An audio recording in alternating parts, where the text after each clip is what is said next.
Assalamualaikum warahmatullahi wabarakatuh. Saya Dr. Abdul Rahman Zainal, Direktur Yayasan Al-Fidyan School Cabang Goa. Mari kita sukseskan wisuda akbar kelima Al-Fidyan School Goa tanggal 28 April 2019 di Four Point Hotel Sheraton di Jalan Landak Baru, Makassar. Al-Fidyan, Terdepan unggul. Temanya yang setiap tahun berbeda.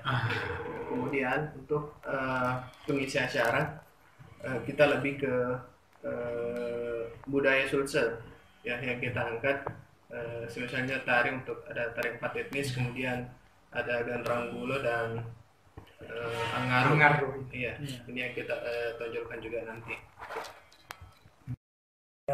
Abdul Rahman Zainal, Direktur Cabang.